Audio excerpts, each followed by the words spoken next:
મિત્રો, શું તમને વારંવાર થાક લાગે છે, હાડકામાં દુખાવો રહે છે અથવા મૂડ પણ વારંવાર ખરાબ રહે છે? તો કદાચ તમારા શરીરમાં વિટામિન ડી ની કમી હોઈ શકે છે. આજના વિડીયોમાં આપણે જાણીશું વિટામિન ડી ની ઉણપના લક્ષણ, કારણ અને ઉપાયો. આજના વિડીયોને આપણે 5 ભાગમાં વહેંચીશું. પહેલા ભાગમાં આપણે વાત કરીશું કે વિટામિન ડી શું છે, બીજા ભાગમાં લક્ષણો વિશે વાત કરીશું, ત્રીજા ભાગમાં કારણો વિશે વાત કરીશું, ચોથા ભાગમાં ઉપાયો વિશે વાત કરીશું અને પાંચમા ભાગમાં એક હું ઇમ્પોર્ટન્ટ એડવાઇસ તમને આપવા જઈશ. તો વિડીયો અંત સુધી જરૂર જોજો. તો ચાલો હવે વિડીયોની શરૂઆત કરીએ. સૌથી પહેલા વાત કરીએ કે વિટામિન ડી શું છે. વિટામિન ડી આપણા શરીર માટે ખૂબ જ જરૂરી વિટામિન છે. તે હાડકાને મજબૂત બનાવે છે, કેલ્શિયમ એબ્ઝોર્બ કરવામાં મદદ કરે છે અને ઇમ્યુનિટીને પણ સ્ટ્રોંગ બનાવે છે. હવે વાત કરીએ ભાગ 2 એટલે કે વિટામિન ડી ના લક્ષણો એટલે કે સિમ્પટમ્સ વિશે. વિટામિન ડી ની ઉણપ થાય તો શરીરમાં આ મુજબના લક્ષણો દેખવા લાગે છે.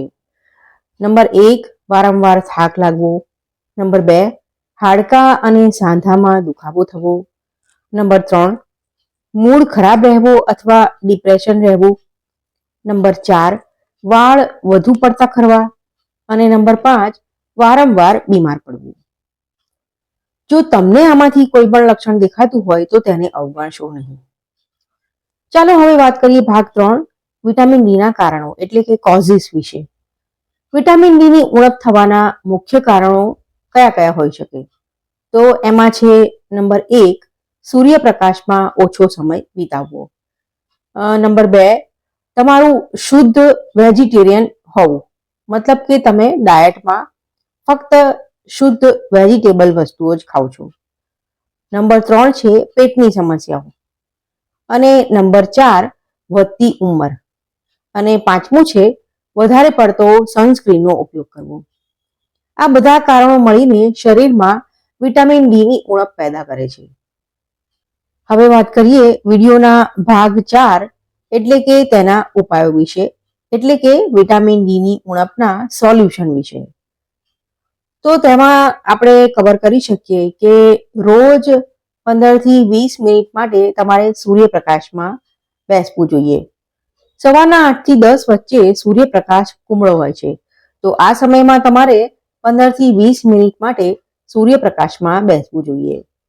ત્યારબાદ છે ડાયટની વાત કરીએ તો વિટામિન ડી ધરાવતો ખોરાક લેવો જોઈએ અને એમાં આવે છે દૂધ, દહીં, પનીર વગેરે.